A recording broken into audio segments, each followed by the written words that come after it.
Okay, so we've set our sights on health interventions, and we want to have a large impact. But how do we measure impact in global health? A common way of thinking about doing the most good is trying to save the most lives. But if we really want to use that as a metric to compare between different opportunities, we need to get slightly technical. And once we do, we run into a bit of a problem. Because if by saving a life, we mean treating a person who is going to die and turning them into someone who is not going to die, then no one has ever saved a life, because everyone dies, eventually. This may seem like a trivial technicality, but in medicine and public health, this is quite important. Many medications will slow the progression of a disease or keep patients alive for longer, but also have significant costs to quality of life. Take aggressive chemotherapy, for example, which, while destroying cancerous cells, also wreaks havoc on healthy cells. At the extreme, some interventions might incur enormous harms while only giving the patient a few more days to live. So counting every time you delay a death as saving a life is preposterous. All we do, perhaps all we can ever do, is delay death. So we need a more nuanced metric for how much we're helping people when we're improving their health. Among the most famous and common metrics used in public health is the DALY, Disability Adjusted Life Years. This is a simple way to try and quantify how much you improve someone's health throughout their life. DALYs count the number of healthy years of living an intervention has saved. To get a better sense of what DALYs measure, let's start with an example. Imagine you have an antidote that's useful in treating deadly snake bites. Without the antidote, if someone is bitten, they'll die within the hour. If they get the antidote, they'll live and be completely healthy for another 2 full years. This antidote is quite weird, though, and stops working after 2 years, at which point the person immediately dies from the somehow still present venom. In this clearly hypothetical example, the antidote provides a person exactly 2 additional years of life, which will count as 2 DALYs. Of course, people's health is about much more than whether they live or die.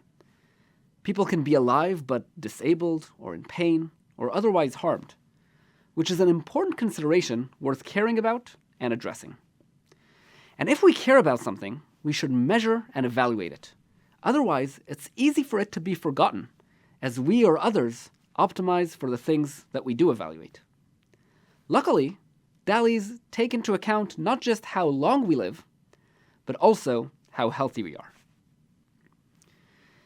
In our previous example, we assumed the person enjoyed a completely healthy life until their encounter with the snake, and we also assumed that without the antidote, their health would drop to 0, which, when calculating DALYs, is the value we assign to the state of being dead. With the antidote, they'd be healthy for 2 more years. When an intervention saves full years of life like this, we say it prevented 2 years of lost life.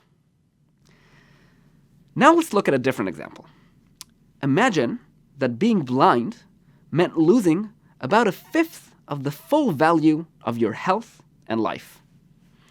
Whoa, this is quite a claim with lots of tricky assumptions and implications.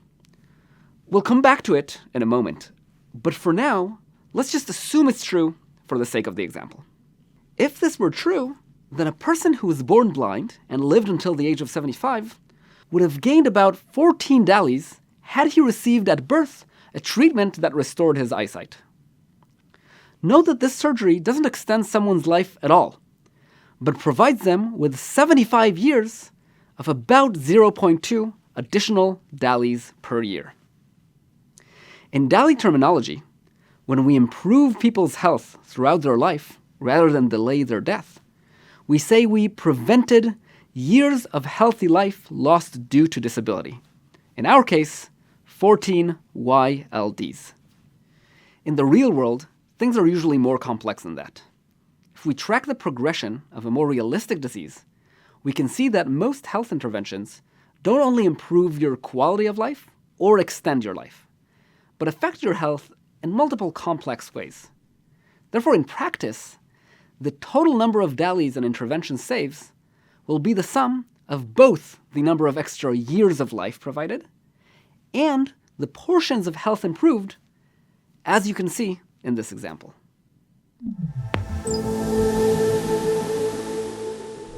If we knew the importance or weight of each health condition or disability, like the 0.19 for blindness in our example, and we knew what the effects of our intervention are, then calculating the value of each intervention would be simple math, summing differences over the years.